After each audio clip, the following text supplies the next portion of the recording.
Olá a todos os vestibulandos que assistem ao professor André da Oficina do Estudante mais uma vez. Eu venho trazer uma dica de literatura a respeito, dessa vez, sobre o romance Iracema, o conhecidíssimo romance Iracema de José de Alencar, que pertence ao famoso trio ou a tríade de romances indianistas desse autor, que compreende também O Guarani, que é um romance um pouquinho anterior a esse, e Ubirajara, que vem um pouquinho depois. Então, Iracema é o segundo romance indianista do escritor cearense José de Alencar, no qual o escritor pretende dar aí uma espécie de roupagem romântica a uma lenda, a lenda de Iracema, e por que não dizer também a uma lenda de fundação do Ceará, que representa como uma espécie de símbolo uma fundação do próprio Brasil como nação. Eu venho trazer hoje aí cerca de 2 dicas para vocês. Claro, não pretendo me alongar numa aula específica a respeito de todas as circunstâncias ou todos os detalhes que esse livro possa trazer, mas apenas algumas considerações fundamentais. Espero aqui a sua atenção. Veja, dentro do contexto romântico brasileiro, Iracema tem uma função primordial, principal, que é dar o quê? Que é dar conta de uma espécie de alegoria nativa do Brasil. Para isso, Alencar então trabalha o processo de colonização, mas não com uma perspectiva científica, que aliás não estaria de acordo com os aspectos românticos, muito menos com uma perspectiva realista, naturalista, como viria a ser trabalhado mais tarde. Alencar, como escritor romântico, trata do processo de colonização do Brasil sob uma perspectiva idealista. Isso consiste tanto num trabalho de linguagem como num trabalho com o tema de Iracema, trabalhado de um modo fantasioso, de um modo idealizado, que coloque o índio como um herói, mas que ao mesmo tempo não coloque o elemento português, o elemento europeu, como um simples inimigo. Vamos a algumas considerações.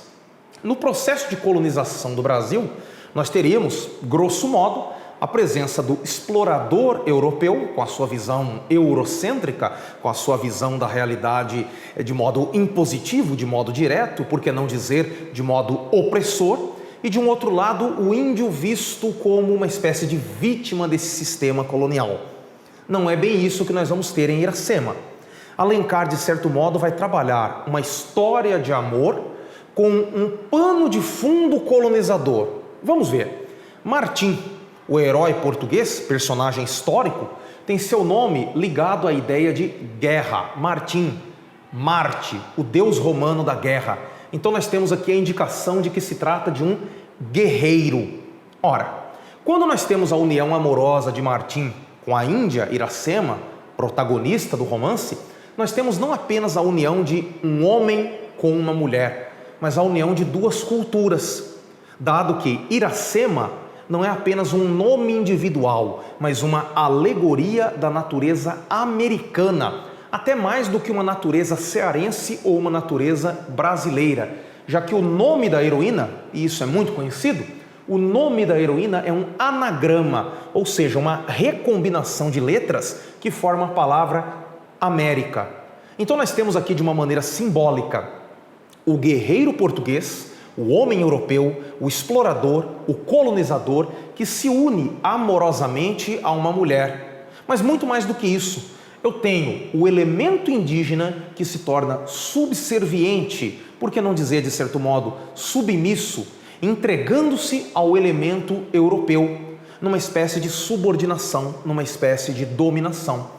Ora, do encontro sensual, do encontro amoroso, afetivo entre Martim e Iracema, nós teremos evidentemente um prejuízo cultural para a nossa heroína, não apenas um prejuízo pessoal. Da união dos dois nasceu Moacir, o filho da minha dor, o primeiro mestiço, não apenas o primeiro nordestino, mas o primeiro brasileiro, alegorizando então um sofrimento, uma fuga, uma escapada. E Iracema morrerá. Espero que isso não seja um spoiler para a maioria de vocês, porque esse livro já deve ser sobejamente conhecido. Muito bem. Iracema morrerá. Então sua morte não é apenas a morte de um indivíduo, a morte de uma pessoa, mas a morte de uma cultura. Não apenas da cultura tabajara, que é a tribo da nossa Índia, mas, por que não dizer, de uma cultura pré-cabralina, de uma cultura indígena. E o elemento português predominará.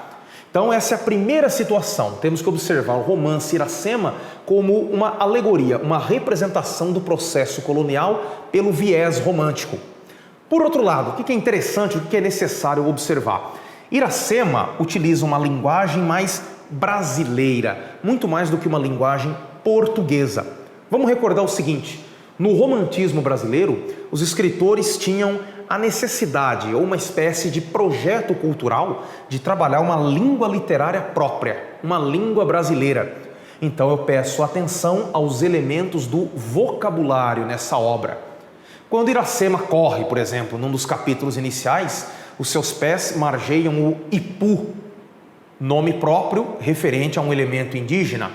As comparações entre Iracema e a natureza sempre terão algum elemento nativo.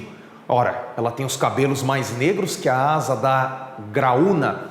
Então não basta dizer que seus cabelos eram muito pretos, porém mais do que a asa da graúna, e ela corria mais rápido que a ema selvagem. Então nós vamos observar uma necessidade de trabalhar elementos nativos, elementos naturais, pelos quais a heroína se reconhecerá na própria natureza. Outros elementos, partes aí periféricas do livro, quando Iracema se banhava, às vezes, ela passava no seu cabelo essência de sassafrás.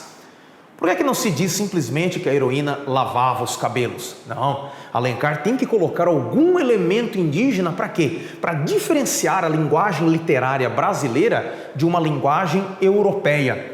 Então nós temos aqui a necessidade de uma linguagem própria, é um elemento de nativismo. Isso é próprio do romantismo brasileiro, o trabalho com o nativismo, e é por isso que o indianismo se configura aqui como um dos principais elementos da nacionalidade brasileira no período romântico. Bom, esses são dois elementos que vale a pena a gente observar, dentre outros, ficam aí duas dicas fundamentais para a compreensão do romance Iracema. Bom, é isso. Por hoje eu fico por aqui e convido você a se inscrever no nosso canal. Desejo bons estudos e até a próxima aula.